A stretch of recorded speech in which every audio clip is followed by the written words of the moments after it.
And I'm Tammy Melchuk. We begin this hour with breaking news as there is still a heavy police presence in South Bakersfield where police say they are looking for, quote, evidence. They have been out there all day on Houghton Road just off Highway 99 where police tape has blocked off sections of the road.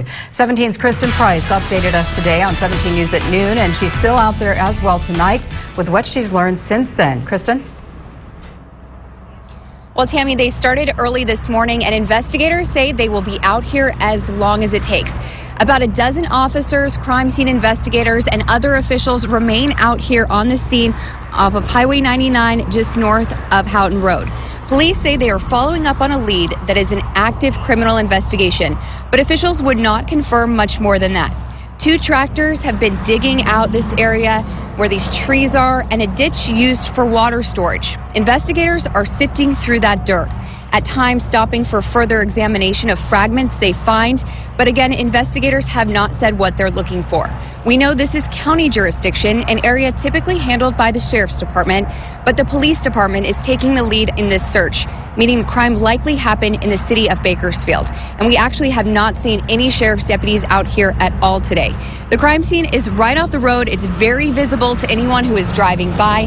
There are a couple of marked patrol cars out here and at least 8 unmarked cars. BPD has set up a large mobile unit and lights for overnight out here, and PG&E is also assisting in this process using equipment to survey the ground where crews are digging. Captain Joe Mullins said officers will be out here as long as it takes to clear the area, but again, he did not elaborate on what that means. Also, the mothers of the Bakersfield 3, Michael Holsenbake, Bailey Despot, and James Kolstad, were all out here earlier. Those 3 cases remain unsolved, and with the recent discoveries of human remains, those mothers are still anxiously waiting for answers. As soon as we know more, we will continue to update you online on our Facebook page and, of course, here during our newscast. Live south of Bakersfield, I'm Kristen Price, 17 News.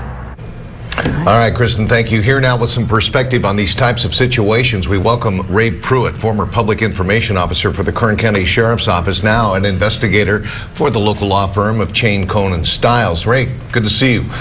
What does it mean when law enforcement mobilizes like this and deploys this mobile command post? Is that significant? Well, it means they're in it for the long haul.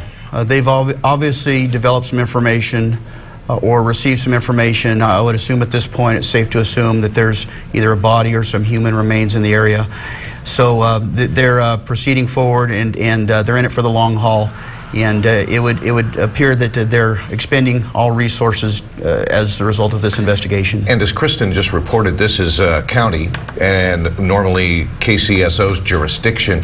What does that tell you when the BPD comes in to take the lead on what amounts to an excavation process here?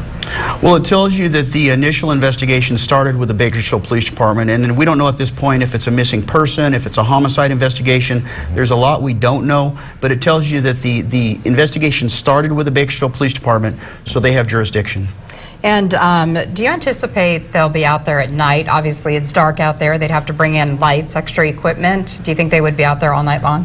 Depends on what they find. I mean, if they do come across something, they may continue throughout the night. They have the resources to do that. They can bring in lighting, additional personnel, but a lot of it depends on if they find anything. If they don't, they may discontinue the search until tomorrow. And we saw video there of investigators using some kind of handheld, like, sifting devices, and that's normally just to look through the dirt and see what's mixed in with the dirt, any bone fragments or pieces of evidence. What is the process there? Yeah, that's typical. They'll sift. They have manual sifters. It's a screen, thin screening, and they'll sift through the dirt just to see if they can come across any bone fragments, bones, skin, hair, clothing, anything that might be associated with a body, which we can assume at this point that's what they're looking for. And it looks like you're doing it a shovel or 2 at a time. It must be a very tedious process. It's extremely tedious, and it's very time-consuming. Crime scene investigators take their time. They section off small areas, and they do small areas at a time. And they want to make sure that they're very thorough. So yes, it's a very long process and a very tedious process. As Kristen also mentioned, there's several cold cases, some of the moms out there as well from the missing persons there. Is it safe to assume that they are, in fact, maybe got a tip from somebody about that particular scene, because it is, you know, right off the beaten path? and kind of out in the middle of nowhere. It's obvious they received some information that they believe is credible. They would not have expended this amount of resources unless they had some credible information or some evidence that there's a body or some remains in that area. All right, Ray Pruitt, former PIO with the KCSO and now private investigator for Chain Conan Styles. Thanks for coming in tonight. Thank you so much. We appreciate it. Thanks for having me. Okay, sir.